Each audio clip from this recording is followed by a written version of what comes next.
very, very important thing about a war crimes investigation. War crimes investigation inevitably will lead to prosecution. Have you ever seen the information about the actual Nuremberg trial?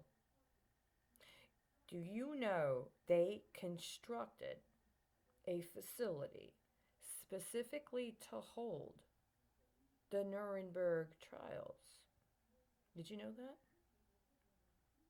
They had blueprints, they had plans, they had engineering assessments, they had military engineers design the actual facility. I saw a book. It had a picture of the courtroom. It described the dimensions. It described the identification of the location, where, how it was going to be constructed. A lot went into it. You know, here's the really ironic thing. Space Hawk, when I first conceived of Space Hawk, was created with an understanding that in order to accomplish the major business objectives of Space Hawk, a few things would have to occur. A, I would need to get someone to talk to me about my certificates and my concerns that regardless of what I did with my certificates, that they specifically were a securitizable document, and somebody else decided they were going to use my certifications as underlying securities on other projects without acknowledging me and doing things with my capabilities as well as the identity and human capital that went into me getting the grant for that schooling and attending that schooling to do things that I would never have consented to. And also do things that if I consented to, I would have done differently and probably a lot more competently than who they decided to let get hold of them. I've been tracking this the whole time. And they used it, I believe, as rollovers or carryovers of other techniques and technologies they had already developed using misrepresentations of my identity and theft of my personal, intangible, and other property. And some of them are very, very bad. They were badly constructed, and the people who should have known better intentionally imbued aspects of it with sabotage, I believe, with an understanding that at somewhere down the kickback pipeline, they'd get another chance. And at that point in time, they'd be in a different position. It's what they did with my mother, and it's what they did with me. And the whole point of going to school and getting technical training was to put myself into a position where I could begin to do the work of understanding where those moments of inconsistency and incongruity had occurred and being able to engage a systematology for taking responsibility. I've been told since I was 18 years old I needed to take responsibility for things. That was absolutely what I've done. But other people had priorities that they didn't want to tell me about, and yet they wanted to use me in things that were connected to me and my life and my work to accomplish them. And that brings up today's contracts. Because in order for Spacehawk to do what he needed to do, he would have had to have gotten some response from the Department of State, the Department of Defense, and the Department of Commerce. There would have needed to have been an acknowledgement that I, regardless of the pronoun, am Spacehawk.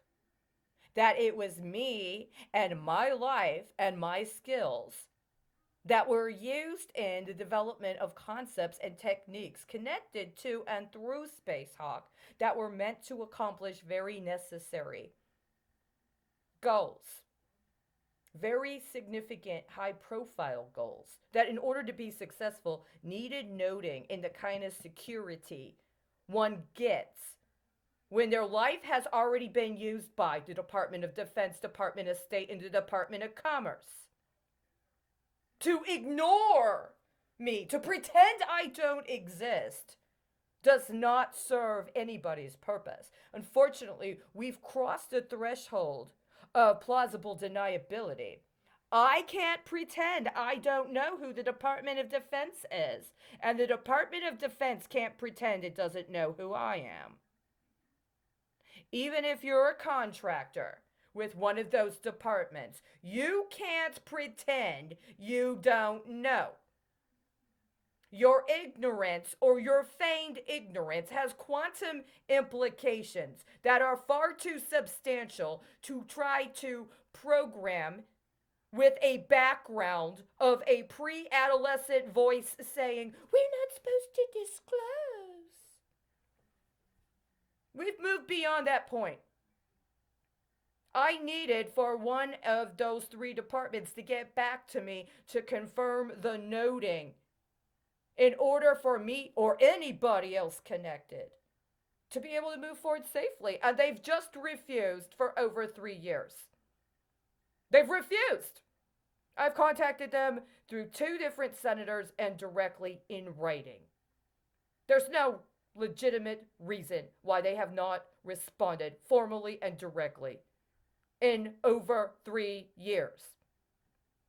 Because the next aspect would have been the actual facilities for what Spacehawk needed to do. And here's the unfortunate thing. Spacehawk needed specific structures with specific kinds of actual engineering accomplishments, items, angles, locations, in order to be able to do what Spacehawk does successfully. That contract could very well legitimately have gone to Spacehawk to do exactly what Spacehawk needs to do. Why didn't it?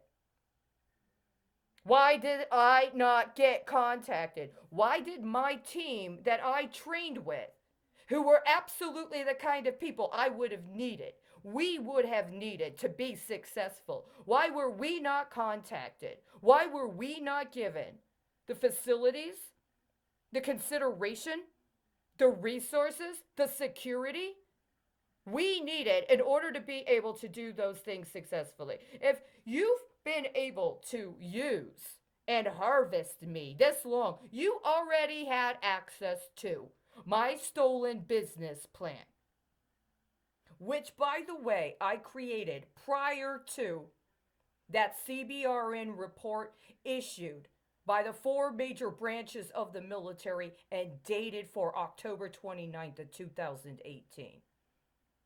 Somebody seemed to think that what I was discussing was very important, didn't they? Why didn't you talk to me about it? Why did you throw me out onto the streets so that I could be electronically sexually assaulted by dirty cops and their private security buddies watching porn at doors? Why? It's gone on too fucking long. Because now we're at a situation where I have to get to the other aspect of the constitutional questions, which are, who represents the people when the people have been put into a situation where there is a need to alter or reform the government?